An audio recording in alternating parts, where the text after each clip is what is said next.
ओम नमो भगवते वासुदेवाय। ओम नमो भगवते वासुदेवाय। ओम नमो भगवते वासुदेवाय। ओम नमो भगवते वासुदेवाय।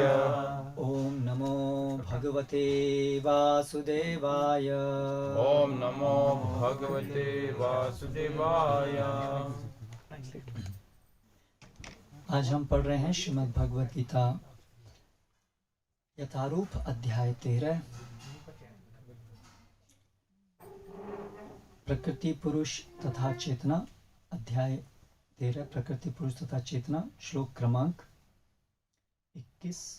कार्य कारण कर्तृत्वे कार्यकारण कर्तृत्वे हेतुः प्रकृतिरुच्यते। हेतुः प्रकृतिरुच्यते। पुरुषः सुख दुःखानां पुरुषः सुख दुःखानां भोक्तृत्वे हेतुरुच्यते। भोक्तृत्वे हेतुरुच्यते। कार्य कार्य कार्य कार्य कारण कारण तथा कारण का तथा कारण का कर्तृत्वे कर्तृत्वे सृजन के मामले में सृजन के मामले में हेतु हेतु कारण कारण प्रकृति प्रकृति प्रकृति प्रकृति उच्यते उच्यते कही जाती है। कही जाती है। पुरुषः पुरुषः जीवात्मा जीवात्मा सुख सुख सुख सुख दुखानाम दुःखानां तथा दुखों का तथा दुखों का भोक्तृत्वे भोक्तृत्वे भोग में भोग में हेतु हेतु कारण कारण उच्यते उच्यते कहा जाता है। कहा जाता है। अनुवाद एवं तात्पर्य द्वारा कृष्ण कृपा मूर्ति श्री श्रीमदाभाई चरणारविंद भक्ति वेदांत स्वामी श्रील प्रभुपाद। प्रकृति समस्त भौतिक कारणों तथा कार्यों यानी कि परिणामों की हेतु कही जाती है और जीव पुरुष इस संसार में विविध सुख तथा दुख के भोग का कारण कहा जाता है। तात्पर्य, जीवों में शरीर तथा इंद्रियों की विभिन्न अभिव्यक्तियां प्रकृति के कारण हैं। कुल मिलाकर 84 लाख भिन्न भिन्न योनियां हैं और ये सब प्रकृतिजन्य हैं।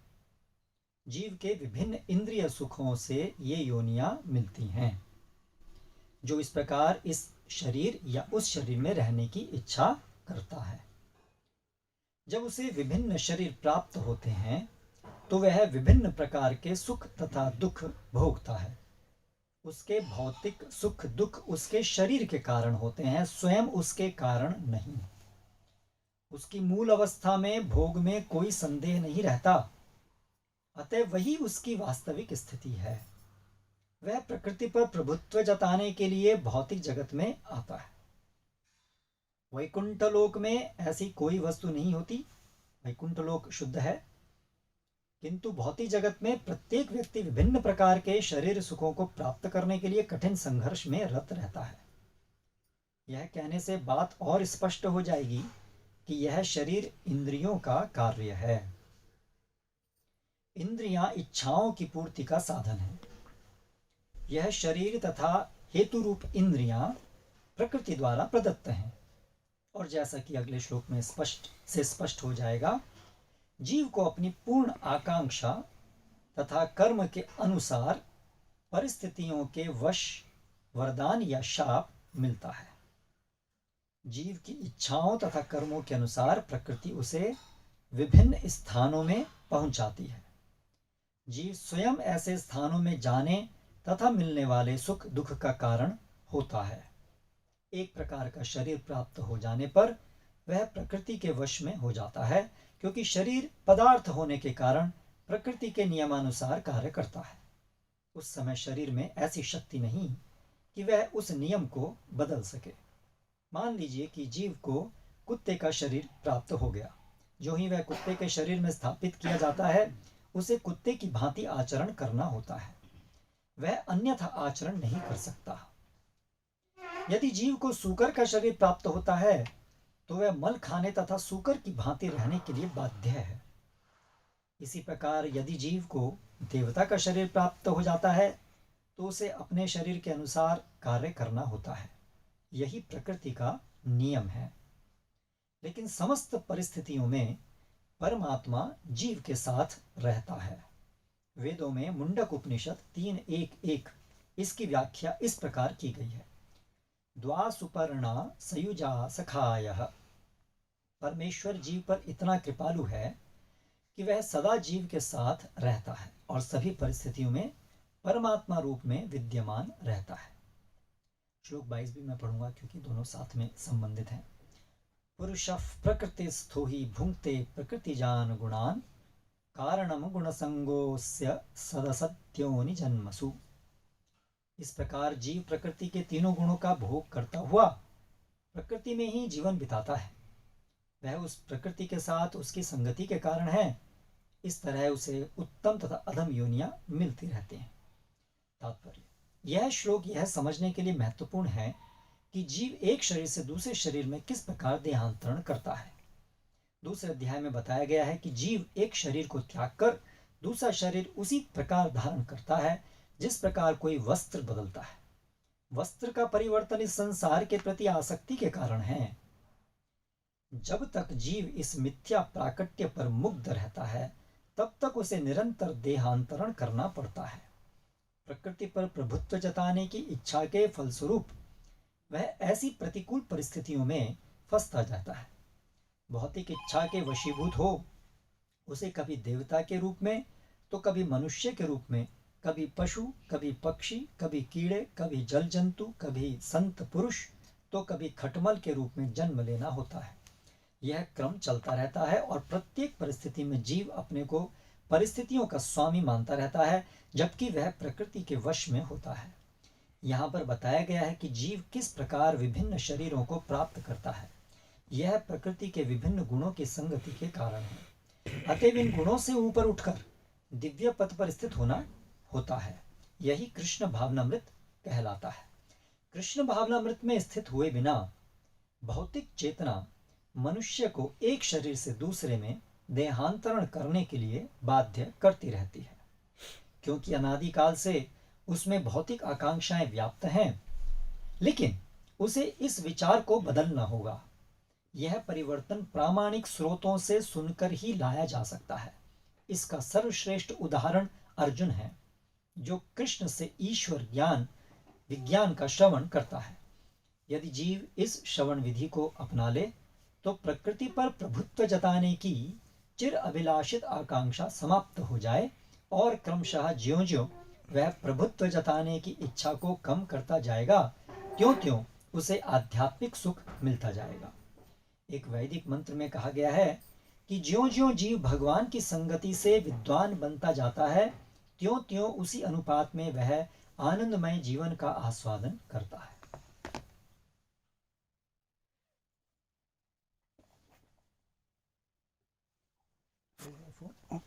उसका एयरप्लेन मोड में है ना। ओम ज्ञानतिमिरान्धस्य ज्ञानञ्जनशलाकया चक्षुरुन्मीलितं येन तस्मै श्रीगुरवे नमः। श्रीचैतन्यमनोभीष्टं स्थापितं येन भूतले स्वयं रूपकदा मह्यं ददाति स्वपदान्तिकं। वन्देऽहं श्रीगुरौ श्रितः पदकमलं श्रीगुरून् वैष्णवांश्च श्रीरूपं साग्रजातं सहगणरघुनाथान्वितं तं सजीवं साद्वैतं सावधूतं परिजनसहितं कृष्णचैतन्यदेवं श्रीराधा कृष्णपादान् सहगणललिता श्रीविशाखान्वितांश्च। जय श्रीकृष्णचैतन्य प्रभु नित्यानन्द श्री अद्वैत गदाधर श्रीवासादि गौरभक्तवृन्द। हरे कृष्णा कृष्णा कृष्ण हरे हरे, हरे राम राम राम हरे हरे।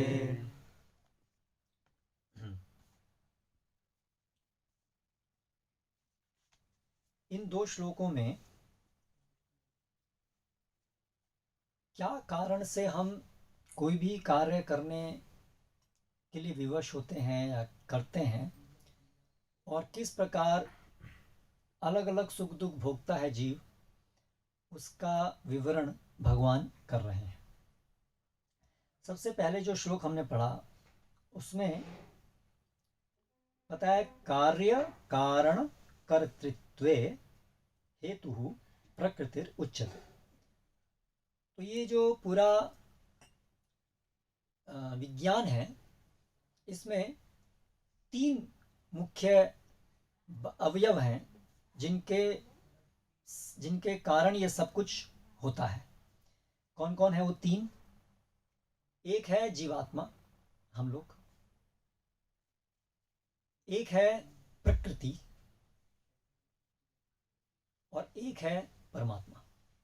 तो ये 3 इसमें भाग ले रहे हैं प्रमुख रूप से। जो भी कुछ घटित होता है, जो भी कुछ हम करते हैं, जो भी कुछ हम भोग रहे हैं, उसके पीछे अब इन तीनों का सामंजस्य क्या है, कैसे कैसे किसका कौन कौन सा कार्य है। क्योंकि इसके पहले के श्लोक में भगवान बताते हैं प्रकृतिम पुरुषम चैव विद्यनादि उभावपि विकारांश गुणांशन्य विद्धि प्रकृति संभवा। कि ये प्रकृति और पुरुष बहुत समय से दोनों ये साथ साथ में हैं। इनकी संगति बहुत पुरानी है। कब से है हम उसको जांच नहीं सकते, कब से है, बहुत समय से है। इसलिए अनादि इसको बोला गया है, क्योंकि हम इसके आरंभ को खोज नहीं पाएंगे, इसलिए अनादि कहा गया इसको। फिर आगे कहा विकारांश्च गुणांश्चैव विद्धि प्रकृति संभवान। ये जो विकार हैं, ये जो अलग अलग रूप हम देखते हैं, अलग अलग शरीर देखते हैं, और फिर अलग अलग सुख दुख जो हम इस संसार में उपस्थित हैं वो देखते हैं, वो प्रकृति के विकार बताया गया है। उनका मूल स्थान प्रकृति में है। इसी बात को भगवान ने कुछ श्लोक पहले जब शरीर की व्याख्या की थी, जो प्रकृति से बना हुआ है, प्रकृति का एक भाग है, उसके विषय में भगवान ने यही बात बताई थी। महाभूतान्यहंकारो बुद्धिरव्यक्तमेव च इंद्रियाणि दशैकं च पंचचेन्द्रिय गोचरा। इच्छा द्वेष समुत्थेन द्वंद्वमोह इच्छा द्वेष सुखम दुखम संघातश्चेतनादिति एतत् क्षेत्रम समासेन सविकारम उदाहृता। तो इस प्रकार से भगवान ने वहां पर ये पूरी प्रकृति के जो अलग अलग अवयव है उनकी व्याख्या की। तो उसमें पंच महाभूत के विषय में बताया, महाभूतानि अहंकार, उसके बाद फिर अहंकार, फिर उसके बाद प्रधान, और फिर इच्छा द्वेष सुखम दुखम, इच्छा द्वेष सुख और दुख, संघातश्चेतना धृति, ये भी एतत् क्षेत्र, ये भी शरीर, ये भी विकारांश, ये भी प्रकृति के ही विकार हैं, ये चीज बताया। और ये चीज यहाँ पर बता रहे हैं कि ये सारे जो गुण हैं, सुख दुख की अनुभूति है, रजोगुण सदोगुण तमोगुण है, इनका जो मूल स्थान है जहां पर ये उपस्थित होते हैं वो प्रकृति है, वो जीव नहीं है। तो अभी ये दोनों जो आपस में मिले हुए हैं, प्रकृति और जीव, दोनों कैसे कैसे कार्य कर रहे हैं और कब तक ही मिले रहेंगे और क्यों मिले हैं, क्यों मिले और कब तक मिले रहेंगे दोनों, इस बारे में अभी ये 2 श्लोक वर्णन करते हैं। तो अभी सबसे पहले कार्य और कारण। कार्य है शरीर, और कारण जो शरीर की इंद्रियां हैं उनको यहां कारण कहा गया, क्योंकि उससे कार्य, कोई भी कार्य संपन्न होता है, इसलिए उसको कारण कहा गया है। तो शरीर और इंद्रियां ये हेतु प्रकृति रुच्यते। इसका जो प्रकृति है वो कारण है उसका। कमली जी रिकॉर्डिंग तो हो रहा है, या you will get it, no problem. आप फिर आराम से, आपको नहीं थक जाएंगे, हाथ भी रखे रखे, आप आराम से सुनिए, ठीक है। तो प्रकृति के कारण ये शरीर बना है। ये शरीर किसके द्वारा दिया गया है? ये प्रकृति की वजह से है। ये आत्मा का नहीं, ये शरीर अलग है, ये शरीर प्रकृति के द्वारा दिया गया, और ये इंद्रियां शरीर के द्वारा दिए गए। कर्तृत्व, कर्तृत्व मतलब जो इसको करने वाला है, एजेंट, कर्तृत्व करने वाला, शरीर को करने वाला, इंद्रियों को यानी बनाने वाला, सृजन करने में। ये कौन करता है? ये प्रकृति के द्वारा होता है, मूल रूप से प्रकृति के द्वारा होता है। फिर आगे कहा है पुरुषः सुख दुखानां भोक्तृत्व हेतु रुच्यते। जो पुरुष है, पुरुष मतलब जीवात्मा, जीवात्मा जो है वो सुख और दुख का जो भोग करता है, अनुभव जो करता है, सुख और दुख का जो अनुभव करता है, उसका जो कारण है वो जीव है, क्योंकि जीव ही चेतन युक्त है। अंततः जो सुख और दुख का जो भोग करना, जो एक्सपीरियंस है, जो हम परसीव करते हैं, जो भी, वो कौन करता है? वो जीवात्मा करता है। वो प्रकृति नहीं कर सकता है, प्रकृति अचेतन है। और ना ही भगवान जो तीसरे हैं, परमात्मा, नहीं वो उन सुख और दुख का भोग करते हैं, क्योंकि उन्हें इससे, वो इसमें आसक्त नहीं है इस भौतिक जगत में, इसलिए नहीं। है ना? फिर अगला जो श्लोक है उसमें कहा है कि पुरुषः प्रकृति स्थो ही। अभी ये जो आत्मा है, जो वास्तव में जिसको इस जड़ संसार से कोई इसका, अगर इसके नेचर देखें, इसकी प्रकृति देखें, तो बिल्कुल पृथक प्रकृति है। वो चेतन है और ये जड़ है, कोई इनको लेना देना नहीं है, बिल्कुल पृथक प्रकृति है। तो फिर कैसे ये जो जीव आत्मा है वो ये सुख और दुख ऐसी जगह पर, ऐसे सुख और दुख जिसका उससे कोई लेना देना नहीं है, कि क्यों भोग करता है? कैसे संभव हुआ कि एक जीव आत्मा जो बिल्कुल पृथक प्रकृति का है, वो जड़ चीज में कैसे आनंद भोगता है, आनंद या दुख जो भी है? ये कैसे संभव हुआ? कैसे वो संभव होता है? ये बहुत बड़ा प्रश्न है। दोनों बिल्कुल विपरीत प्रकृति के हैं, और फिर भी उनका संबंध कैसे हो गया? जैसे आप किसी एक मोबाइल में कोई, इसमें मान लीजिए कोई है जिसमें कि 4G चलता ही नहीं है, और उसमें आप कोई सिम डालें और उसमें फंक्शन जो है 4G और ये सब बहुत सारे फंक्शन उसमें है ही नहीं, तो काम कैसे करेंगे? वो बिल्कुल अलग अलग नेचर है उसकी, कंपेटिबिलिटी नहीं है, कंपेटिबिलिटी नहीं है, बिल्कुल इट्स कंप्लीटली डिफरेंट नेचर। तो फिर भी वो बना हुआ है संबंध, कैसे बना हुआ है? उसमें सुख और दुख हो रहा है। अभी देखिए, कोई जीव आत्मा है, वो मान लीजिए कोई ह्यूमन बीइंग है, तो उसमें वो एक रसगुल्ला खा रहा है, तो उस रसगुल्ला खाने में उसमें टेस्ट आ रहा है। और तो दूसरा एक मान लीजिए सुअर है, उसे मर खाने में आनंद आ रहा है। दोनों जीवात्मा है, एक को एक प्रकार की परिस्थिति में वो उसे सुख का अनुभव हो रहा है, जबकि आत्मा वास्तव में ये जो गुलाब जामुन है या वो जो मल है, दोनों ही तो वो तो पंचभूत के बने हुए हैं, इट इज मटेरियल, मटेरियल है उसका। उससे कैसे ये संभव है कि कोई चेतन जो है उसमें कुछ भी अनुभव करे? उस चेतन से कुछ भी अनुभव कैसे कर सकता है? कुछ भी अनुभूति कैसे हो सकती है उसको? क्योंकि उसकी प्रकृति बिल्कुल अलग अलग है ना। तो इसलिए यहाँ पर बताया है पुरुषः प्रकृति स्थो ही। ये क्यों हुआ है? क्योंकि पुरुष जो है, आत्मा जो है, वो प्रकृति से आसक्त है, इसलिए हुआ है। अपना उसने इसको अपना मान लिया है, जबकि इससे कोई संबंध नहीं है ना। जैसे हम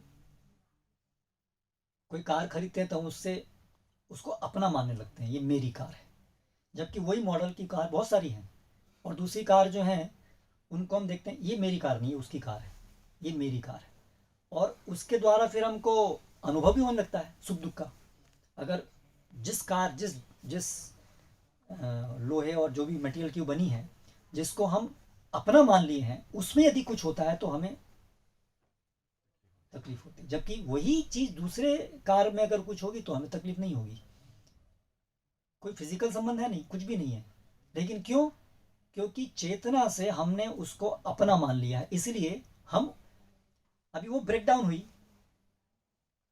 वो उसका एक्सीडेंट हुआ, तो लगेगा जैसे मेरा एक्सीडेंट हो गया, जबकि वास्तव में संबंध कोई है ही नहीं, फिजिकल रियल संबंध कोई है नहीं, लेकिन फिर भी वो अनुभव हो रहा है, फिर भी सुख दुख का अनुभव हो रहा है। क्यों? क्योंकि वो जो है अटैचमेंट, हाँ, वो जो है, हमने द्वितीय अभिविनेशः, उसको शास्त्र की परिभाषा में बताया, हमने अपनी चेतना को उसमें अभिविनेशित कर दिया है, उसमें डाल दिया है, इसलिए उसकी जो चीजें हो रही है वो हमको प्रभावित करने लगती है इन रिटर्न। तो ये पुरुषः प्रकृति स्थो ही भुंक्ते प्रकृतिर्जान गुणान। जो प्रकृति के द्वारा जो गुण बने हुए हैं, सुख दुख, ये प्रकृति के द्वारा बने हुए हैं। सिचुएशंस प्रकृति के द्वारा बनी गई हैं, निर्मित हैं सब चीजें। लेकिन अभी क्योंकि वो पुरुष उसमें आसक्त हो गया है, उसने अपनी चेतना को उसमें डाल दिया है कि ये मैं हूं, मिस आइडेंटिफिकेशन, ये मैं हूं, ऐसा आइडेंटिफाई कर लिया, मिस आइडेंटिफाई कर लिया है। उसकी वजह से वो जो प्रकृति के गुण हैं उसको लगता है ये मेरे ही हैं, जो भी वहां हो रहा है मुझे ही हो रहा है, मिस आइडेंटिफिकेशन की वजह से, है ना। इसलिए ऐसा वो इस संबंध की वजह से वो ऐसा अनुभव करता है, मिथ्या रूप से अनुभव करता है, जो वास्तव में उसका सुख दुख है ही नहीं, लेकिन फिर भी उसको अनुभव होता है कि ये मेरे सुख दुख है, क्योंकि उसने अपने को एक फॉरेन चीज में, एक दूसरी चीज से अपने को संबंधित कर दिया है ना।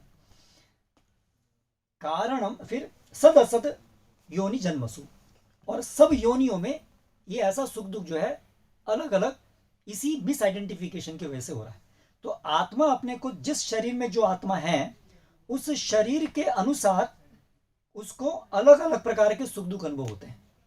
जैसे कोई मछली है, एक आत्मा जो मछली के शरीर में है उसे उसका जो शरीर और जो मन बना हुआ है वो इस प्रकार का बना हुआ है कि उसको पानी में आनंद का अनुभव होता है। जबकि एक उड़ने वाला पक्षी है, अगर वो पानी में चला जाता है तो उसका शरीर और मन इस प्रकार का बना हुआ है कि उसे वहां पर कष्ट का अनुभव होगा। मछली को पानी से बाहर आते ही कष्ट का अनुभव होगा, उस पक्षी को पानी में जाते अनुभव होगा, कष्ट का अनुभव होगा। तो आत्माओं का जो दोनों आत्माएं हैं उनका ना तो पानी से कोई सुख दुख का कोई संबंध है, ना तो हवा से सुख दुख का कोई संबंध है। ये दोनों का पानी और हवा से कोई संबंध ही नहीं है। लेकिन क्योंकि एक विशिष्ट परिस्थिति में, एक विशिष्ट शरीर के अंदर उन्होंने अपने को स्थापित कर दिया है, और ये जो कर्म का सिद्धांत और प्रकृति के जिस प्रकार से संचालन होता है देवताओं के द्वारा, परमात्मा के द्वारा, उस प्रकार से वो आत्मा जब उस शरीर में होती है तो उस मन के अंदर जो सुख और दुख उत्पन्न होते हैं वो उसे अपने सुख दुख लगते हैं। अभी मन जो है बहुत ही एक विशिष्ट प्रकार का तत्व है। ये मन एक्चुअली अचेतन है, मन भी तो भौतिक है, मन भी अचेतन है, लेकिन ये चेतन जैसा काम करता है। देखिए मन में विचार आते हैं, जड़ चीज कोई विचार नहीं करती है, लेकिन मन विचार करता है। तो मन जो है ना एक बहुत ही एक इसलिए वो लिंक है आत्मा का। तो ये जो मन है, जो अंतःकरण जो हमारा होता है, सूक्ष्म शरीर जिसको बोलते हैं, मन बुद्धि अहंकार, ये जो तीन चीज होती हैं। तो ये जो आत्मा है, आत्मा के अंदर चेतना है, लेकिन ये जो चेतना और चेतना के लक्षण है ये मन में रिफ्लेक्ट होते हैं। हर एक सरफेस हर चीज को रिफ्लेक्ट नहीं कर सकती है, करेक्ट। ये चीज है, ये इसको रिफ्लेक्ट नहीं करेगी। यहीं पे कांच लगा देंगे तो उसमें रिफ्लेक्ट होने लगेगा। तो मन एक ऐसा सब्सटेंस इस तरह से बना हुआ है, मन की घटना इस प्रकार से हुई है कि उसमें चेतना और उसके संबंधित लक्षण वो सब रिफ्लेक्ट होते हैं। तो जैसे ही आत्मा है, आत्मा के अंदर चेतना है, आत्मा के अंदर सुख दुख अनुभव करने की शक्ति है ना। तो ये जो आत्मा की जो चेतना है, ये चेतना से ये जो मन है इसके अंदर वो चेतना रिफ्लेक्ट होती है, वो इस प्रकार से कार्य करने लगती है जैसे कि ये खुद इसके अंदर अपनी चेतना है। तो इस प्रकार से वो सुख दुख का जनित होना, इच्छाओं का जनित होना, इच्छाएं जड़ पदार्थ में कैसे जनित होती हैं, लेकिन वो रिफ्लेक्ट होती हैं, इमिटेट होती है। हाँ। तो इस प्रकार से ये मन का ये गठन है, जो मन वास्तव में प्रकृति के द्वारा बनाया गया, लेकिन उसमें इच्छा द्वेष ये सब इत्यादि होता है। लेकिन अनुभूति मन को नहीं होती है, अनुभूति नहीं होती उसमें। केवल एक मतलब एक बड़ी बहुत सूक्ष्म चीज है वो, एक प्रकार का एक सिचुएशन क्रिएट हो रहा है। दोनों का कॉम्बिनेशन जरूरी है, आत्मा और ये दोनों का जरूरी है, और उससे ये एक गठबंधन बनता है कि मन के अंदर इच्छाएं उत्पन्न होती हैं, जो वो उसका स्वभाव है। मन के अंदर इच्छाएं और ये विचार आ सकते हैं, लेकिन वो तभी तक जब तक उसका संबंध उस आत्मा से है, तब तक, क्योंकि आत्मा से ही वो रिफ्लेक्ट होकर के चेतना उसको लग रही है ना। जैसे कोई मोबाइल के अंदर कोई जब तक सिम है तब तक उसके कई सारे फंक्शन ऐसे होते हैं जो तभी तक ही काम करेंगे जब तक वो सिम है। जब वो सिम नहीं है तो फंक्शंस काम नहीं करेंगे। तो वास्तव में वो बोरोड है, वो रिफ्लेक्टेड है। तो इसलिए जब तक चेतना है तब तक वो मन जो है उसके अंदर इच्छाएं और सब काम करेंगी। जब अंततः ये जड़ पदार्थ मन जब आत्मा से पृथक हो जाएगा तो इसके अंदर वो कार्य मैनिफेस्ट होने बंद हो जाएंगे। हाँ, वो एनर्जी की जो शक्ति देने वाला है उसको वो मन है, लेकिन वो जो कार्य हो रहे हैं वो उस आत्मा के अपने गुण नहीं है, वो मन के गुण है। जैसे अगर हम मान लीजिए कोई कार चलाते हैं तो अभी उस कार का एक अलग अलग मॉडल है कार के, तो किसी कार का हॉर्न अलग प्रकार का रखा हुआ है। तो अभी वो जो हम उसको जब हॉर्न को दबाएंगे तो उसकी एक अलग प्रकार की आवाज़ निकलेगी, दूसरी कार में बैठेंगे उसकी अलग प्रकार की आवाज़ निकलेगी। तो वो जो हॉर्न की जो आवाज़ का जो गुण है वो किसकी वजह से है? वो उस कार की गठना की वजह से, लेकिन वो तभी तक बजेगा जब तक बजाने वाला एक पैसेंजर उसको बजाएगा, तभी वो बजेगा। और पैसेंजर का गुण नहीं है कि इसकी आवाज ऐसी निकल रही है उसकी आवाज ऐसी निकल रही है, that is not due to the passenger.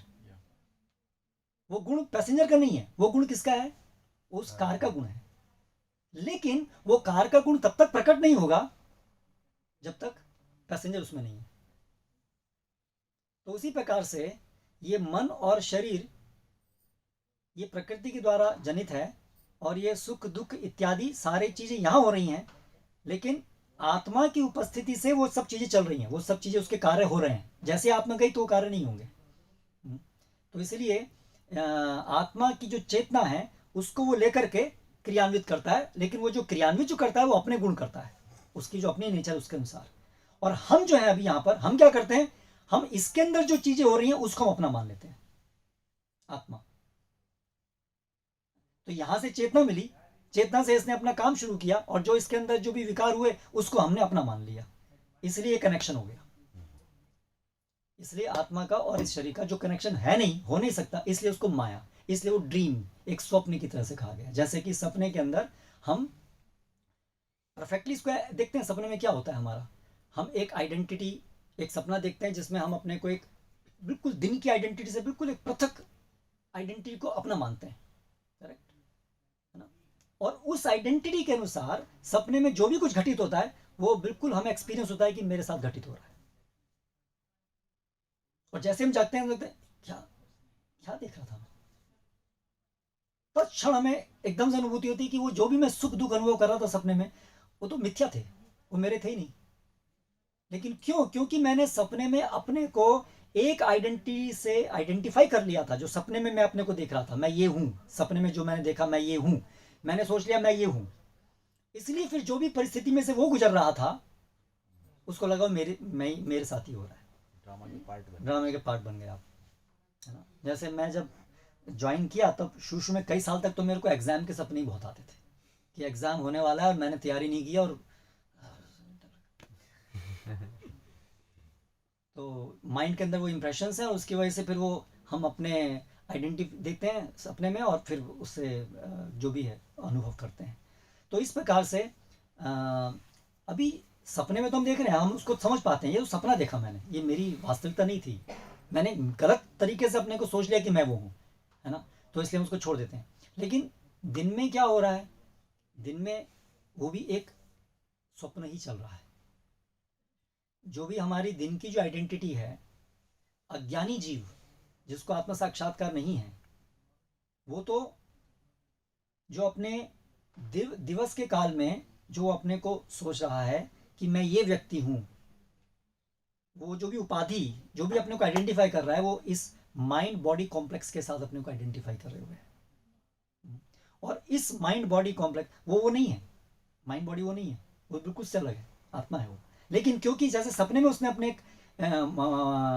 को आइडेंटिफाई कर लिया एक मेंटल इमेज से, क्योंकि सपने में जो होती है वो बॉडी की इमेज नहीं, वो मेंटल इमेज है। हाँ, वो उसने अपना मान लिया उसको कि ये मैं हूँ, वो भी माइंड ने एक इमेज क्रिएट की, यहाँ पर ग्रॉस सब्सटेंस ने इमेज क्रिएट की, वो भी एक रूप है, ये भी एक रूप है। वो मेंटल फॉर्म है, ये ग्रॉस फॉर्म है, फिजिकल फॉर्म है, पर दोनों ही मटेरियल फॉर्म है।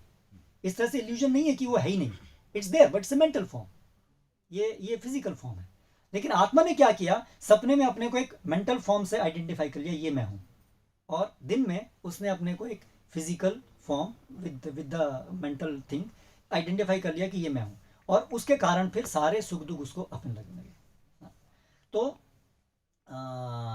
ये चीज यहां पर बताई है कि पुरुषा प्रकृति सोई भूंगते प्रकृति जानना, और सारी अलग अलग योनियों में फिर अलग अलग योनि के अनुसार वो अलग अलग होता है, अलग अलग योनि के अनुसार अलग अलग होता है वो सुख दुख। और एक बार जिस प्रकार की हम योनि में चले गए, जिस प्रकार के शरीर में हम चले गए, फिर हम उसी प्रकार के उस शरीर और मन के अनुसार सुख और दुख को हम मानेंगे, ये मेरा सुख है, ये मेरा दुख है।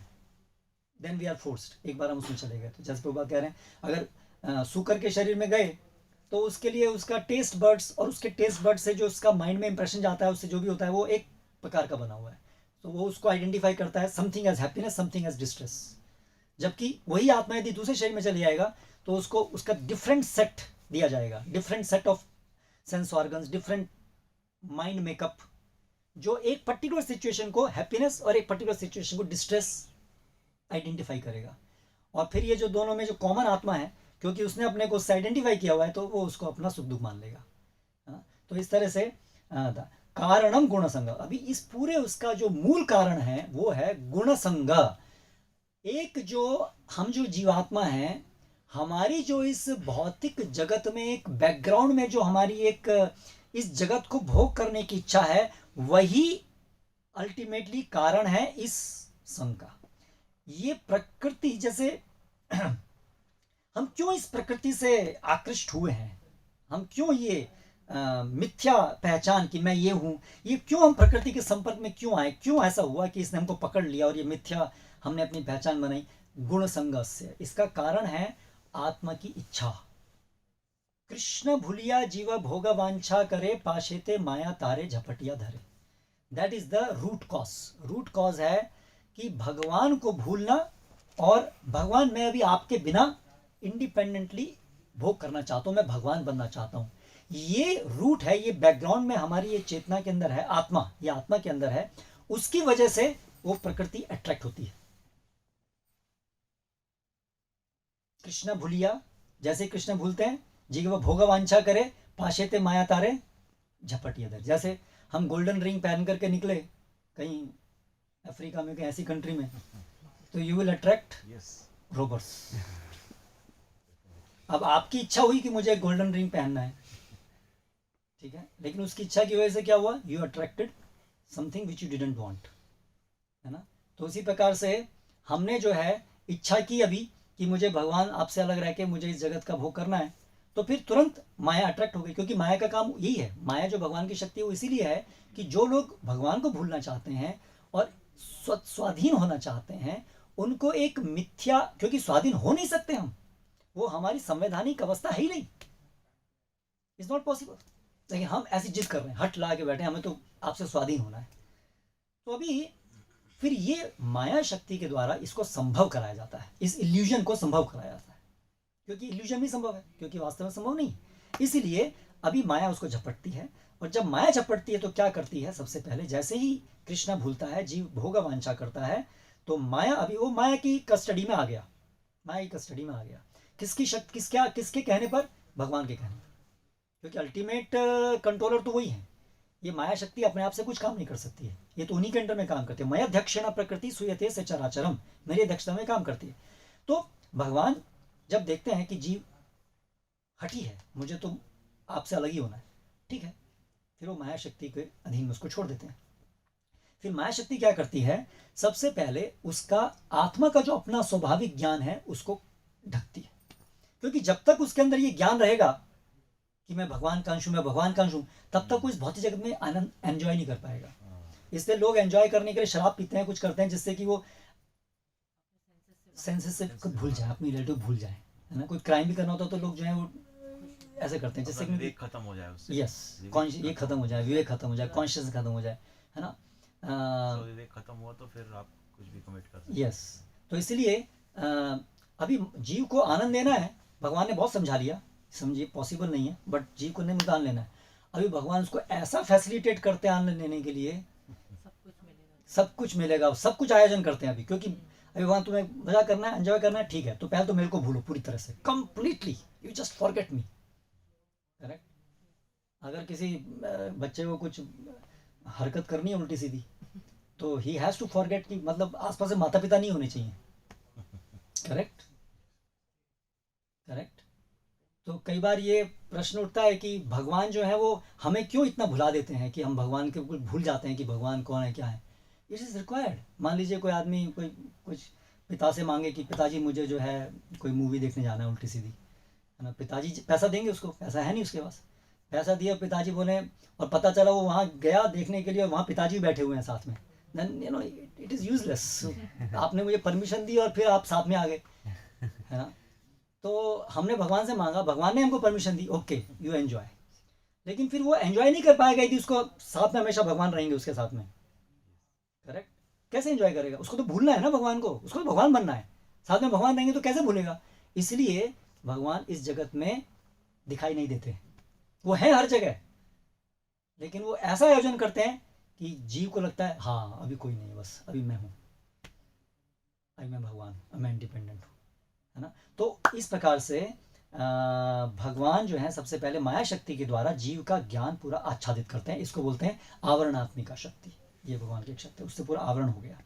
अभी फिर दूसरा, उसमें मिथ्या ज्ञान डालने की जरूरत है। केवल उसकी तो बस ये जनरल जानकारी है कि मुझे भोग करना है, लेकिन अभी उसके अंदर और फर्दर अज्ञानता डालनी पड़ेगी। तुम शरीर हो, है ना, तुम इस चीज का भोग करो, तुम ये भोग करो, इसमें ये आएगा, ये सब उसको अज्ञानता डालने की जरूरत है उसको। और क्योंकि उसको एंजॉय करना है, एक ऐसी जगह एंजॉय, मतलब उसकी अस्वाभाविक है ना उसके लिए एंजॉय करना, उसको करना है, तो उसके लिए उसको भी गलत ज्ञान डालना पड़ेगा, है ना। तो ये दूसरी भगवान की शक्ति कार्य करती है, प्रक्षेपात्मिका शक्ति। आवृत करने के बाद उसके अंदर मिथ्या ज्ञान डालती है कि तुम शरीर हो, तुम भगवान हो, तुम भोक्ता हो। सही है, बिल्कुल पक्का, डेफिनेट ऐसा ही है। ऐसा मिथ्या, अविद्या बोलते हैं इसको, अविद्या, ये ऐसा उसके अंदर अविद्या डाल देती है। और फिर उसको एक सूक्ष्म शरीर प्रदान करती है, क्योंकि अभी उसको इंटरेक्ट करना है एक ऐसी चीज से जिसका उसका कोई संबंध नहीं है। अगर कोई गोताखोर, उसकी इच्छा है, गोताखोर मतलब जो पानी में रहना चाहता है, अभी उसका शरीर और इंद्रियां इस तरह से नहीं बनी है कि वो पानी में रह सके, पर उसकी इच्छा है कि मुझे पानी में रहना है, तो उसके लिए एक स्पेशल प्रकार का एक सूट चाहिए, कॉस्ट्यूम चाहिए उसको, है ना। उसको ऑक्सीजन पानी में से लेनी है, तो उसके लिए एक विशेष प्रकार की सिलेंडर है, कुछ व्यवस्था चाहिए, करेक्ट।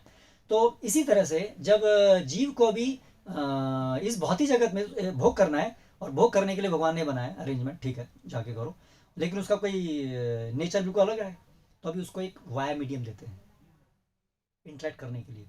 वो वाया मीडियम है ये हमारा शरीर। और इस शरीर के दो प्रकार हैं, एक सूक्ष्म शरीर है और स्थूल शरीर।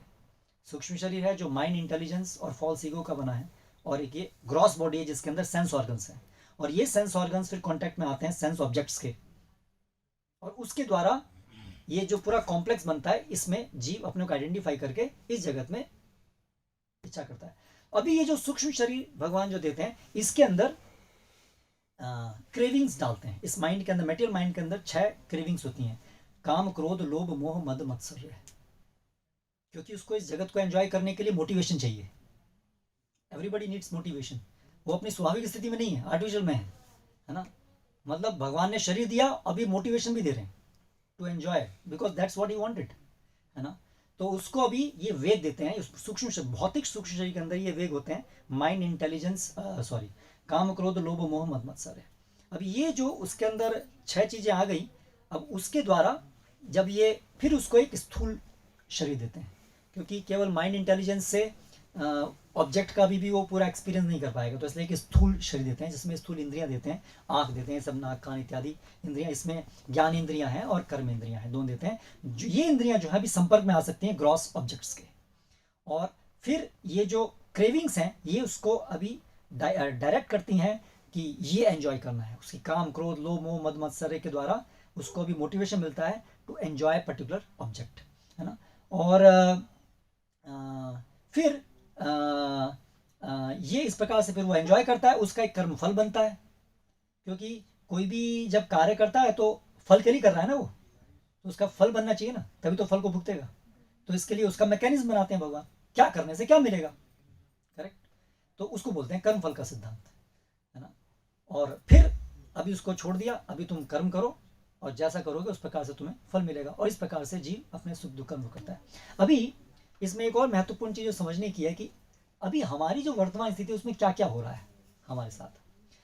तो मनुष्य जीवन में जब हम होते हैं, तो जो हमारी जीव की जो स्वतंत्र इच्छा शक्ति है, जो से 100% जो भी है उसकी,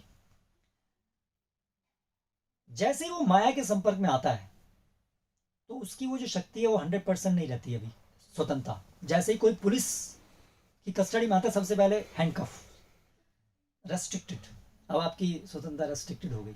तो उसी प्रकार से जैसे ही हम माया की गिरफ्त में आते हैं, अभी हमारी स्वतंत्रता इच्छा करने की, सब कुछ करने की अभी पूरी 100% नहीं रहती है ना, वो रेस्ट्रिक्ट हो जाती है, क्योंकि अभी माया उसको इच्छा करना सिखाएगी, क्या इच्छा करनी है, क्या करनी है, सब किसी ऑब्जेक्ट की, पर्टिकुलर ऑब्जेक्ट की इच्छा करना वो उसको नहीं पता है क्या कैसे करना है। तो उसके लिए अभी उसका जो इच्छा शक्ति है उसको भी कंट्रोल करती है माया, जिसको वासनाएं कहते हैं।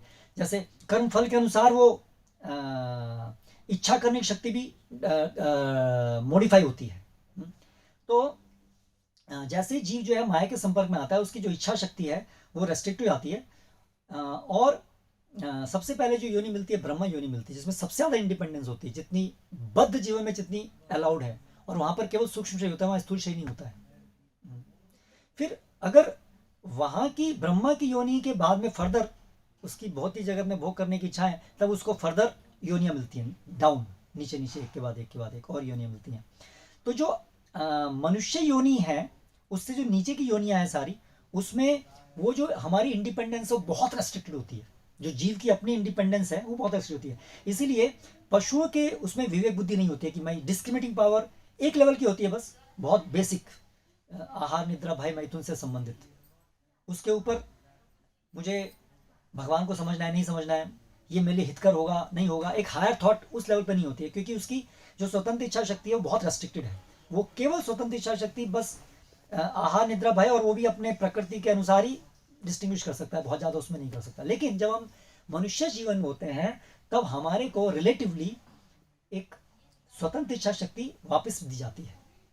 कंप्लीटली नहीं, एक हद तक पार्शियल, कम से कम इतनी जिसमें कि हम भगवान को मुझे स्वीकार करना है या नहीं करना है, भगवान को हम समझ पाए, और ये मेरे साथ जो हो रहा है घटना, सतोगुण रजोगुण तमोगुण, इनमें से मुझे कौन सा गुण चाहिए, इतनी स्वतंत्रता मनुष्य जीवन मिलती है। इसीलिए मनुष्य जीवन में हम जिम्मेदार होते हैं अपने आगे के भावी जीवनों के। पशुओं में ऐसा नहीं होता है, वो कोई जिम्मेदार नहीं होते हैं, क्योंकि उनके पास वो शक्ति नहीं है। उनका ऑटोमेटिक भगवान की व्यवस्था के द्वारा वो निम्न योनि से उच्चतर योनि में चलते आते हैं, till they come to human birth, जो एक जंक्शन है। अभी यहाँ पर फिर हमारे पास अभी हमारी स्वतंत्रता दी गई है, तो स्वतंत्रता के साथ रिस्पॉन्सिबिलिटी आती है, विवेक, उसके साथ रिस्पॉन्सिबिलिटी आती है। तो रिस्पॉन्सिबिलिटी क्या दी गई है कि मनुष्य जीवन भगवान को समझने के लिए, इसलिए वो स्वतंत्रता दी गई है मनुष्य जीवन में, है ना। तो अगर सामान्यतया लोग उसको उस तरह से यूज नहीं करते हैं, वो उसको पार्श्विक प्रवृत्तियों के लिए यूज करते हैं, आहार निद्रा भय मैथुन, इन 4 चीजों करते हैं। तो उन 4 चीजों करने में अभी वो जिस प्रकार के भोग करने की जो इच्छाएं करते हैं, तो जीव की एक स्वतंत्र इच्छा शक्ति होती है जो काम कर रही है वहां पर मनुष्य जीवन में, कह रहा हूं, और साथ साथ उसके जो पूर्व कर्म फल हैं उसके प्रभाव से वासनाएं बनती हैं। वासनाएं मतलब इच्छा का सूक्ष्म रूप, अनकॉन्शियस है, वो हमारी कॉन्शियसनेस में नहीं है, वो अनकॉन्शियसनेस में है। जैसे किसी आदमी ने पूर्व जीवन में से मांस भक्षण करने की उसकी बहुत इच्छा रही और उसने वो किया, तो उसको इस जीवन में भी दोबारा ऐसी ही इच्छाएं और करने के लिए वो वासनाएं बनेंगी। उसका कर्मफल का एक भाग होगा कि तुमको एक तो शरीर मिलेगा उपयुक्त जो मांस खाने के लिए ज़्यादा सुटेबल होगा, और दूसरा होगा वो इच्छा, वो दोनों चीज़ बनेंगी उसकी, तो उसको बोलते हैं वासना है। तो इसलिए अभी हमारे साथ क्या हो रहा है, एक तो हमारी स्वतंत्र इच्छा शक्ति है, और दूसरा है जो हमारे पूर्व कर्मफल के कारण जो वासनाएं बनी हैं जो हम पे हावी हो रही हैं, है ना। ये दोनों के मिलने से हमारी पर्टिकुलर इच्छा बनती है कि मुझे ये इच्छा करनी है, मुझे ये करना है ना। इसलिए अर्जुन से जब पूछा, भगवान से जब पूछा अर्जुन ने, अथ केन प्रयुक्तोयम पापम चरति पुरुषः अनिच्छनपि वाषणे बलादिव नियोजितः, कि भगवान ऐसा देखने में आता है कि व्यक्ति ना चाहते हुए भी पाप कर्म करता है, ऐसा क्यों होता है। अनिच्छनपि, ना चाहते हुए भी व्यक्ति पाप कर, जैसे कोई इसको विवश कर रहा है, ऐसा प्रतीत होता है। अनिच्छनपि वाषणे बलादिव, as if forced, so why it happens? क्योंकि जो वासनाएं हैं, वासनाएं तो सूक्ष्म शरीर में होती है, वो तो प्रकृति का भाग है, वो तो अनकॉन्शियस है, वो अपने आप में तो इनिशिएट नहीं कर सकती कोई भी चीज। मैटर कभी भी अपने आप में अल्टीमेट इनिशिएटिंग एजेंट नहीं हो सकता है, क्योंकि मैटर के अंदर इनिशिएशन करने की कैपेबिलिटी नहीं है, वो चेतना ही कर सकती है। तो इसलिए वासना वो अपने आप में नहीं कर सकती है, और ऐसा लग रहा है कि जीव तो अब नहीं चाहता है, फिर भी वो विवश होता है, तो कैसे होता है। तो इसलिए भगवान बताते हैं, काम एष क्रोध एष रजोगुण समुद्भव महाशनु महापापम विद्येनम इह वैरिणम। इसका मूल कारण है हमारा काम क्रोध, ये क्या है काम क्रोध? काम क्रोध क्या है? अल्टीमेटली जो वासना एक बद्ध जीव के ऊपर जो एक्ट करके कॉम्बिनेशन आती है, बद्ध जीव मतलब वो जिसकी भोग करने की इच्छा है, भोग करने की इच्छा की वजह से वासनाएं उसके ऊपर एक्ट करती हैं।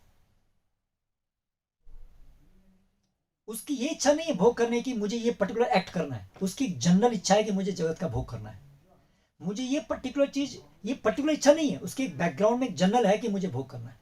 आई want to be independent of God, I am here to enjoy, that's all. लेकिन अभी पर्टिकुलर जो एक इच्छा डेवलप होगी वो किसकी वजह से डेवलप होगी? वो उसकी उस वासनाओं के प्रभाव से होगी कि तुम्हें क्या इच्छा करनी है। ठीक है, इसलिए वो लगता है कि मैं तो ये नहीं इच्छा कर रहा था कि मुझे ये करना है, but somebody is forcing me. तो वो क्या है जो पर्टिकुलर इच्छा के लिए फोर्स कर रहा है? वो वासना है ना। हम क्रेव, हमारे अंदर क्रेविंग कि ये यही करना है, मुझे ये करना है, मुझे ये करना है, मुझे ये खाना है, या जो भी है। सो वो हमारी वासनाएं हमारे ऊपर हावी होती है। लेकिन वो वासनाएं क्यों हमारे ऊपर हावी हो रही हैं? क्योंकि हमारी जो स्वतंत्र इच्छा शक्ति है हम उसका अभी भी दुरुपयोग कर रहे हैं। हमारी बैकग्राउंड में है कि मुझे आई हैव टू एंजॉय। अभी एंजॉय है तो एंजॉय करना क्या है, वो फिर वासनाएं हावी होकर के हमको प्रेरित करते हैं। इसलिए ये कॉम्बिनेशन से होता है। इसलिए प्रभुपाद यहाँ बता रहे हैं कि कब तक चलेगा ये वासनाओं का प्रभाव? जब तक जीव जो है भगवान को पूरी तरह से समर्पित होकर के अभी मुझे आपकी केवल सेवा करनी है और कुछ नहीं करना है 100% थोरली, जब तक वो इस स्तर पे नहीं पहुंचेगा तब तक वो वासनाएं उसके ऊपर एक्ट करती रहेंगी। और वासनाओं से प्रभावित होकर के वो इच्छाएं करता रहेगा, इच्छाओं से कार्य करेगा, फिर कार्य का फल बनेगा, फिर उससे फर्दर इच्छाएं बनेगी, फर्दर शरीर बनेगा, और ये चक्र ऐसे ही चलता रहेगा। इसलिए इस चक्र से बाहर निकलने का उपाय क्या है? We have to purify our desires. अब उसमें दोनों चीज चाहिए, वासनाओं का प्रभाव भी कम होना चाहिए और हमारी इच्छा शक्ति, जितनी हमारे हाथ में शक्ति है अपनी इच्छा शक्ति से जो हमारे हाथ में है, वो हमें भगवान को सरेंडर करनी है कि मैं अभी गलत इच्छा नहीं करूंगा, जो मेरे हाथ में है वो मैं केवल आपकी सेवा की इच्छा करूंगा जो मेरे हाथ में है। और साथ में भगवान आप मुझे अभी ये जो वासनाओं का प्रभाव इससे बचाइए, क्योंकि मेरी इच्छा शक्ति भी उससे प्रभावित हो रही है। Correct? So we need Krishna's help. हम अपने आप से नहीं कर सकते हैं, क्योंकि ये वासनाएं जो है संचालित करने वाले वो हैं दैवीयश गुण में। तो ये लड़ाई हम अपने आप नहीं जीत सकते। We are very small. हम समुद्र में अपने आप अपनी इच्छा से कूद तो गए, लेकिन बस इच्छा करके हम समुद्र से बाहर नहीं आ सकते। अभी आप उसके वेव्स और उसके कंट्रोल में आप, you cannot come out of that. You need help of a person who is not drowning, जो उसमें खुद डूब नहीं रहा है, ऐसे व्यक्ति की हेल्प चाहिए आपको। तो या तो भगवान या भगवान के एक शुद्ध भक्त जो इस संसार में डूब नहीं रहे हैं, ऐसे व्यक्ति की मदद चाहिए हमें संसार से निकलने के लिए। ठीक है, उनका हाथ पकड़ करके, उनके पैर पकड़ करके हम यहां से निकल सकते हैं। तो हमें क्या करना होगा? जो हमारे हाथ में इच्छाएं, इच्छा शक्ति का जो भाग हमारे हाथ में है, वो हमें हमेशा प्रैक्टिस करना होगा कि we always desire to serve and never desire to enjoy. और ये इट नीड्स प्रैक्टिस, क्योंकि इतना आसान नहीं। हम सोचते हैं कि बस मेरी तो भी इच्छा है कि मैं बस भगवान की सेवा करूं, पर ऐसा नहीं है। परिस्थिति बदलने पर, जब कोई कठिन परिस्थिति आती है तो हमको लगता है हाँ अभी मैं समझ गया संसार बेकार है, लेकिन जब परिस्थिति बदल जाएंगी तो इतना बेकार भी नहीं है, इतना बेकार भी नहीं है। और भगवान ये देख रहे हैं, वो तो हमको जानते हैं पूरा अच्छे से, हम जितना अपने को नहीं आता उतना वो जानते हैं। तो इसलिए वो जानते हैं कि अभी तुम्हारा थोरोली आप अभी रेडी नहीं हुए हो, अभी भी आपकी कचास है, इसलिए कमी है, इसलिए ये चल रहा है, ये साधना का समय चलता रहता है तब तक, है ना। लेकिन अगर हम भगवान से प्रार्थना करते हैं, कि प्रार्थना करने का मतलब क्या है? जो आपकी इच्छा शक्ति आप उसको लगा रहे हैं ना, प्रार्थना अपनी इच्छा शक्ति से वो कर रहे हैं ना, तो इसलिए भगवान वो देख रहे हैं, प्रार्थना कर रहा है मतलब उसकी इच्छा तो है अभी, good, go on doing it. और फिर प्रार्थना क्यों कर रहे हैं? क्योंकि वो जो वासना है, वो जैसा उसको हटाना था वही हटा सकते हैं, तो हम नहीं हटा सकते। जो हमारे कर्म फल को हटाना है उसको वही हटा सकते हैं, है ना। तो इसलिए प्रार्थना बहुत जरूरी है कि भगवान आप, इसलिए जो हमने भजन गाया, गोपीनाथ मम निवेदन सुनो, कि मैं पूरा पापी हूं, मैं इतने सारे मेरे अंदर पाप कर्मों के फल पहाड़ की तरह से मेरे ऊपर लदे हुए हैं, मैं बेचारा हूं, I am helpless. We should understand we are helpless, very important in devotion service, we are helpless. So इसकी वजह से फिर एक समझ आएगी कि Krishna I am fully dependent on you, I have no other shelter. मेरा अपनी शक्ति नहीं है, अपनी शक्ति करके देख लिया, finally I come to you, surrender to you. हाँ, लेकिन भगवान ये नहीं कहते कि सरेंडर टू मी, अभी आप सो जाओ, यू डू योर पार्ट, क्योंकि संबंध दोनों तरफ से आदान प्रदान है। We are not dull matter, हम भी, हमारी इच्छा शक्ति है, हम चेतन हैं। इसलिए आप आपका काम करो, इच्छा जो आपको करनी है, जो आपके हाथ में है वो आप करो, प्रार्थना आपको करनी होगी, हाँ? और फिर मेरा जो भाग है मैं करूँगा। मैन आई विल सी, जब भगवान देखते हैं कि ये सिंसियर है, देन ग्रेजुअली कृष्ण उसकी वासनाओं को, उनको सबको हटाते हैं। और फिर हमें तो कृष्ण प्रेम प्राप्त करना है ना, तो प्रेम प्राप्त करने के लिए तो दूसरा व्यक्ति तैयार होना चाहिए, कोई जबरदस्ती किसी से हम प्रेम कर नहीं सकते हैं। So that way also we fully depend on Krishna, he has to reciprocate, he has to accept, okay I want to, मैं आपसे आदान प्रदान करना चाहता हूँ। तो इसलिए ये है शरणागति की आवश्यकता। तो इसलिए ये जो कॉम्प्लेक्स जिसमें हम पूरी तरह से घिरे हुए हैं, विवश हैं करने के लिए, उसके लिए जो मनुष्य जीवन है उसमें विंडो है जो बाकी योनियों में बंद है। यहाँ पर एक विंडो है हमारे पास, है ना, वो विंडो को हमें खोलना है। और वो विंडो खुलती है कि हम जब सत्संग में, साधुओं के संग में आकर के, शुद्ध भक्तों के संग में आकर के, जब हमारे अंदर श्रद्धा डेवलप होती है कि यस मैं क्या कर रहा हूँ इस जगत में, भोग करके मैं देख लिया बात, it's not, I am something is wrong, big wrong, मैं जानना चाहता हूँ सब क्या है, मुझे उसके अनुसार काम करना है। और कि यस भगवान है, मैं उनका दास हूँ, ये जो श्रद्धा है ये वो विंडो ओपन करना है। जब तक जिसकी श्रद्धा उत्पन्न नहीं हुई तब तक उसके विंडो है मनुष्य जीवन में, but it is closed, he doesn't know कि विंडो कहाँ है, and he is just going. कमरा बंद है, डार्क है, आपको पता ही नहीं है कि डोर कहाँ है, घूमे जा रहे हैं उसी अंदर, है ना। लेकिन जब ये भक्त संग में ये हमें ज्ञान प्रकाशित होता है तो सबसे पहले तो हमें दिखता है कि डोर यहाँ है, and we open that door, ये श्रद्धा जो है उसमें वो ओपनिंग है। और फिर हम उस रास्ते पर आगे चलते हैं श्रवण कीर्तन के द्वारा। तो ये जो श्रवण विधि है ये हमारी जो इच्छा है उसको परिपक्व करती है, और ये जो वासना है उसको हटाती है, क्योंकि श्रवण करने से भगवान उस श्रवण कर्ण प्रविष्ट कर्णरंध्रेण, भगवान इस कर्णरंध्रों के द्वारा प्रविष्ट होते हैं अंदर, है ना। और धुनोति शमल कृष्ण, भगवान जो है सारे गंदगी को हृदय से धो डालते हैं, वासनाओं को सबको धो डालते हैं। सलिल से था शरत, जैसे उदाहरण दिया, जैसे कि शरत ऋतु कैसे सारे जलाशयों को साफ कर देती है, शरत ऋतु सारे जलाशय, उसी प्रकार से भगवान हमारे हृदय में जब जाते हैं तो वो सब साफ करते हैं। तो इसलिए इस एटीट्यूड के साथ में हमें डिवोशन सर्विस करनी है, भगवान का स्मरण करना है, भगवान का नाम लेना है कि आप हमारे हृदय से सब गंदगी हटाइए, अभी हमारे शरण, आप हमें अपनी शरण में लीजिए। और ऐसे ऐसे जैसे ऐसे भगवान हमारे हृदय में है तो हमेशा से पहले से ही हैं, लेकिन he is inactive, he is waiting. कब आप जो है वो मेरी तरफ देखेंगे, when you are interested in me, he is waiting there. तो जब हम, इसलिए द्वा सुपर्णा सयुजा सुखाया, दो एक ही पेड़ पे दो पक्षी बैठे हुए हैं, एक फल खाने में इंटरेस्टेड है और दूसरा जो है वो उसका मित्र है जो सब कुछ उसको दे रहा है, वो वेटिंग कि कब मेरी तरफ मुड़ के देखेगा, है ना। तो जब हम अभी भक्ति का आरंभ किया है कि हम भगवान की तरफ मुड़ना शुरू कर रहे हैं कि भगवान now I want to come to you, then he becomes active. Okay, अभी तक वो कैसे एक्टिव थे, परमात्मा के रूप में थे, बस जो किया भुगतो, that's all, he was neutral, he was not personally interfering. लेकिन जब हम भक्ति करना शुरू करते हैं, जब हम सरेंडर, देन ही नाउ, अभी वो पर्सनली हमारा चार्ज लेते हैं। और वो किस अनुपात में चार्ज लेंगे, जिस अनुपात में हम शरणागत होंगे उस अनुपात में, है ना। तो जितना जो शरणागत होगा उतना ही Krishna takes charge of him and helps him, correct. तो इस तरह से यहाँ पर प्रभुपाद ये लिख रहे हैं कि हमें अपने जीवन को भगवान को समर्पित करना चाहिए, भगवान के आदेश के अनुसार अपना जीवन को ढालना चाहिए, और उनकी सेवा अपने सभी इंद्रियों से, भक्तों के मार्गदर्शन में अपनी सभी इंद्रियों को भगवान के सेवा में लगाना चाहिए।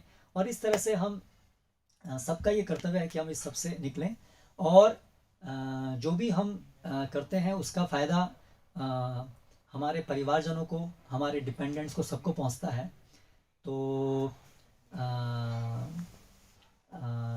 जो हम आज यहाँ पर उपस्थित हुए हैं, तो अगर आप लोग घर के सब सदस्य आप लोग इस क्रिया को करेंगे तो डेफिनेटली आपसे संबंधित जो भी आत्मा जो भी यहाँ नहीं है उनको भी इसका बेनिफिट मिलेगा डेफिनेटली, क्योंकि जो भी कनेक्शन जो है, डिपेंडेंसी का जो भी कनेक्शन है, उसके फलस्वरूप वो लाभ, आध्यात्मिक लाभ वहाँ पर पहुँचता है। तो इसलिए with full faith and understanding, please take up this process and continue. जो आत्मा प्रभु जी यहाँ से चली गई उससे हमारा अभी संबंध है? हाँ, क्योंकि वो क्या होता है, जैसे प्रहलाद महाराज से पूछा, प्रहलाद महाराज ने पूछा नरसिंह भगवान से कि मेरे पिता का क्या होगा। वो तो बहुत बड़े असुर थे, उन्होंने कभी आप बल्कि उल्टा ही किया, उन्होंने कभी हमेशा आपको अपना दुश्मन माना। तो वहाँ पर भगवान बता रहे हैं कि आपकी 7 पीढ़ियाँ पास्ट, और एक और पुराने बताया पास्ट एंड फ्यूचर ऑल्सो। तो अभी पास्ट तो मतलब वो तो कहीं और किसी शरीर में है, करेक्ट, हिरण्यकशिपु तो यहीं थे अभी, बट पास्ट पीढ़ियों की बात कर रहे हैं भगवान, 7 पीढ़ियाँ। सो इवन दोज, क्योंकि वो कनेक्शन है तो उसकी वजह से इवन वो कहीं और स्थिति में भी होंगे, still that result will go to them. इतनी पावरफुल ये भक्ति सेवा है, क्योंकि अल्टीमेटली होता तो भगवान की एजेंसी से ही है ना। It is not just physical, it's not based on some that calculation. और उस आत्मा के कर्म फल का वो जहाँ पर भी है उसका हमारे ऊपर कोई ऐसा होगा, हम आत्मा है जो हमारे हाँ समूह में। हाँ, या सबका आपस में जो भी संबंधित होते हैं परिवार में, उन सबके कर्म फल एक दूसरे को प्रभावित करते हैं। जैसे जब विवाह होता है तो में ऐसा होता है कि जिनसे आपका विवाह है उनके कर्म फल के कारण आपके ऊपर कुछ सुख दुख आते हैं, ऐसा होता है। जिनसे भी हम समझ होते हैं तो कर्म फल का भी होता है और उसका ये भी प्रभाव पड़ता है।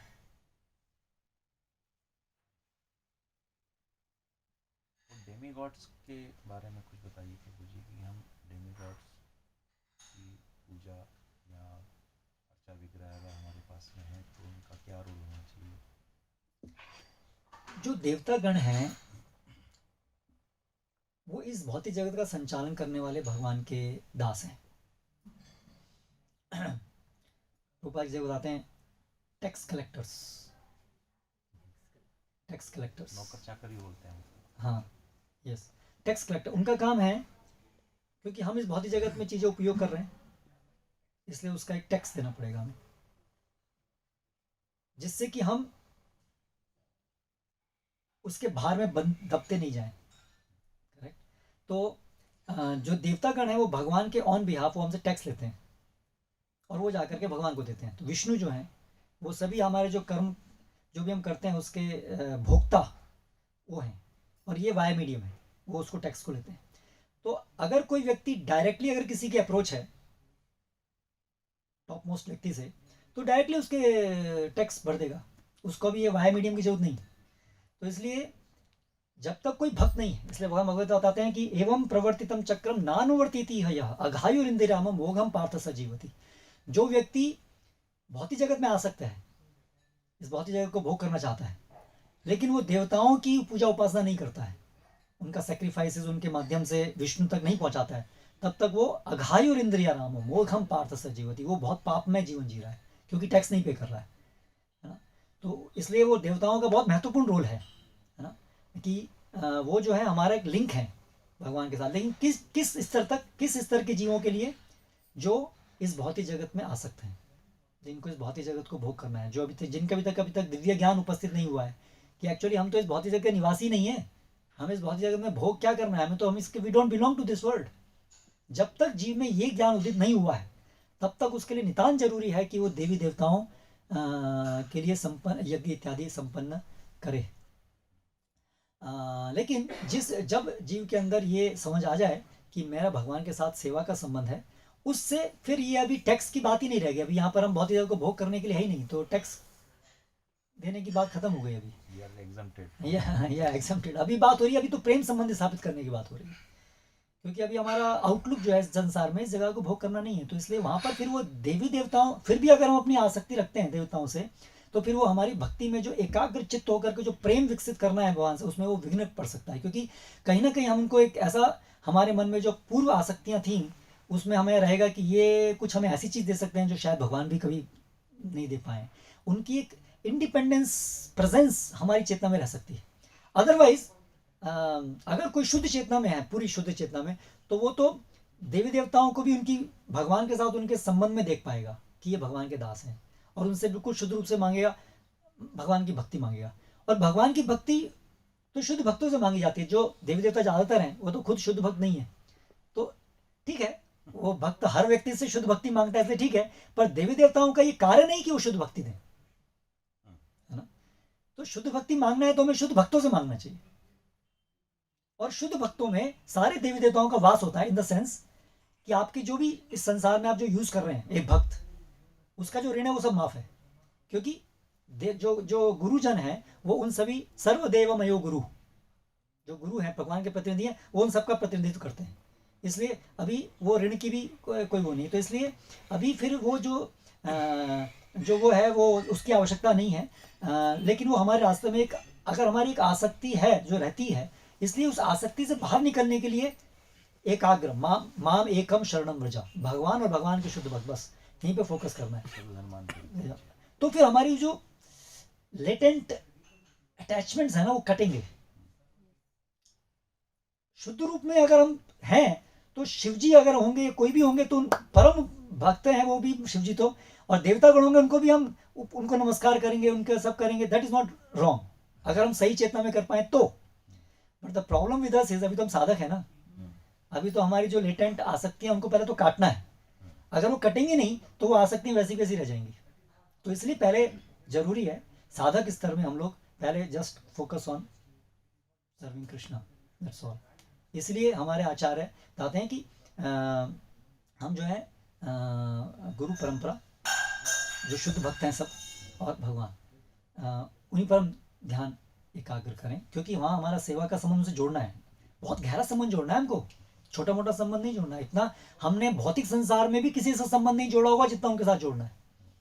हम 24 घंटे किसका स्मरण करते हैं? भौतिक जगत में किसी का स्मरण नहीं करते हम 24 घंटे, उनका करना है। मतलब वो जो आसक्ति है, वो जो संबंध है, वो तो बहुत बहुत बहुत डीप है। उसके लिए जरूरी है कि we focus, nowhere else, nothing else, just we are focused on that.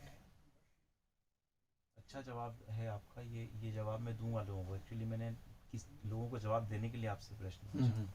मैं तो अब हम लोग तो हैं, मतलब Yes. Yes. डेमी गॉड्स वाली फीलिंग हमारे अंदर से अब नहीं है, और we are totally devoted to Krishna. Yes. People will ask all Yes, the yes. people, Yes. they used to interrupt also, and और sometimes Shiva- they invite Yes. you come to our- और शिव जी will be very happy. Actually demigods, especially जो शुद्ध वैष्णव नाम यथा शंभु शिव जी हैं, he is most happy with जो भगवान विष्णु के भक्त हैं, because he himself is a pure. ठीक है, तो यहाँ समाप्त करें। एक प्रभु जी आपने बताया था कि एक स्थूल शरीर है, एक सूक्ष्म शरीर, और हम देखते हैं कि एक शुद्ध अवस्था में आत्मा का दिव्य शरीर, और उसके बीच में एक कारण शरीर बताया गया है। ये कारण शरीर से क्या संबंध है आत्मा का? ना, ये कारण शरीर जो होता है वो जो ये जो सूक्ष्म शरीर से ही वो संबंधित है, कारण शरीर। तो जब आत्मा बद्ध अवस्था में है तब तो वो कारण शरीर से आ सकता है, और उसके माध्यम से स्थूल शरीर और जगत से काम कर रही है वो। मतलब ये जो वर्गी, उसका क्लासिफिकेशन अलग अलग है। उसमें कारण शरीर में कुछ चीज़ें एलिमेंट्स, मतलब सूक्ष्म शरीर से भी और सूक्ष्म जो है वो कारण शरीर, हाँ ऐसा मतलब ऐसा कुछ समथिंग लाइक दैट। मतलब उसी का वो अलग अलग क्लासिफिकेशन का तरीका है। उसमें कुछ अवयव यहाँ डाल दिए, कुछ यहाँ डाल दिए, लिंग शरीर कारण शरीर, और उन दोनों को मिक्स कर दिया, पूरा अंतःकरण हो गया, ऐसे करके। हरे कृष्ण। श्रील प्रभुपाद की जय।